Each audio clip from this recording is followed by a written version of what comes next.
हा किल्ला शिवाजी महाराजांनी 25 नोव्हेंबर 1664 ला बांधायला सुरुवात केली आणि 29 मार्च 1667 ला किल्ला बांध पूर्ण केला. म्हणजे हा किल्ला 360 वर्षापूर्वी बांधला गेलेला आहे. कळलं तुम्हाला? शिवाजी महाराजांनी हा किल्ला बांधला त्यावेळी हे खडकाचं बेट होतं.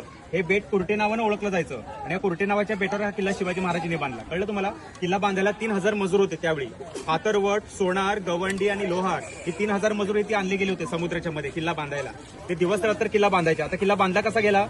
तर समुद्राचं पाणी कमी व्हायचं त्यावेळी किल्ल्याची तडभिंत बांधायचे. समुद्राचं पाणी वाढायचं त्यावेळी आतल्या बेटावरचं बांधकाम करायचे. कळलं तुम्हाला? हा किल्ला बांधायला बेटावरचे दगड तोडलेले आहेत शिवाजी महाराजांनी. लांबून दगड आणली नाहीत. लांबून दगड आणली असते तर किल्ला बांधायला 15-20 वर्ष लागली असती. या बेटावरचे दगड तोडून हा किल्ला बनवला म्हणून किल्ला बांधायला फक्त 3 वर्ष लागली. कळलं तुम्हाला? या किल्ल्याचे इंजिनियर होते हिरू जिंदुलकर, ज्यांनी रायगड किल्ला अगोदर बांधला होता. रायगड बांधायला 14 वर्ष लागली शिवाजी महाराजांना. 14 वर्ष. पण रायगड बांधल्यानंतर सिंधुदुर्ग किल्ला बांधला गेला. रायगड बांधल्यानंतर शिवाजी महाराजांना रायगडचं काम खूप आवडलं हिरू जिंदुलकरांचं आणि त्यांनी शिवाजी महाराजांनी सांगितलं त्यांना की तुम्हाला सिंधुदुर्ग किल्ला पण बांधायचा आहे. कळलं तुम्हाला? आता तुम्ही किल्ल्याच्या आतमध्ये आलात बघा, पण किल्ल्याचा दरवाजा तुम्हाला दिसला नाही. ते समुद्रातून येताना किल्ल्याचा दरवाजा दिसत नाही. त्याचं कारण काय? शत्रूंना बाहेरून किल्ल्याचा दरवाजा दिसू नये आणि शत्रूने केलेल्या तोफेचा थेट मारा दरवाजावर पोहोचू नये म्हणून दरवाजाला सुरक्षित ठेवण्यासाठी शिवाजी महाराज इथे बुरुज बांधलेला आहे. कळलं तुम्हाला? त्यामुळे बुरुजामुळे दरवाजा सुरक्षित राहिला. तोफेने मारा झाला ना शत्रूंच्या काळात, तर शत्रूंचा तोफेंचा मारा डायरेक्ट दरवाजावर कधी झालाच नाही म्हणून किल्ल्याचा दरवाजा वाचला. कळलं तुम्हाला? आतमध्ये याचा रस्ता बघा वळणाचा आहे. पूर्वी शत्रू हत्ती आणायचे दरवाजे तोडायला किल्ल्याचा आणि हत्ती कसा आणायचे? समुद्राला पाणी कमी झालं की इथून चालत हत्ती आणायची किंवा पाण्यावर फ्लोट तयार करायचा लाकडाचा तराफा आणि त्यावर हत्तीनं हत्ती घेऊन यायची. हत्ती आणताना हत्तीचा धावायचा स्पीड असायचा, तो वळणावर कमी व्हायचा म्हणून रस्त्याला वळण दिलेलं आहे. कळलं तुम्हाला? हत्ती नसेल तर लाकडाचा ओंडका आणायचे. एक लाकडाचा ओंडका पकडायला माणसं लागायचे आणि ते स्पीडमध्ये धावत आणायचे, पण रस्त्याला वळण आल्यामुळे लाकडाचा ओंडका मध्ये अडकायचं. कळलं तुम्हाला?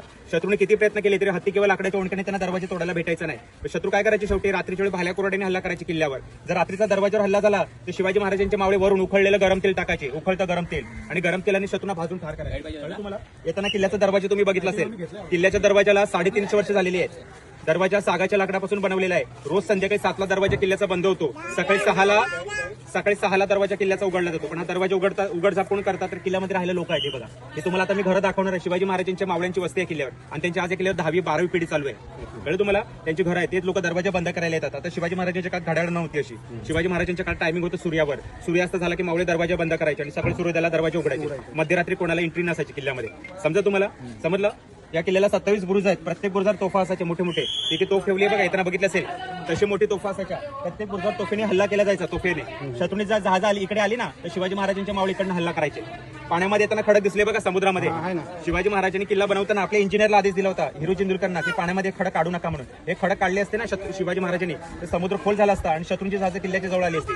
शत्रू मोठी मोठी जहाज घेऊन किल्ल्याच्या जवळ पोहोचू नयेत. इंग्रज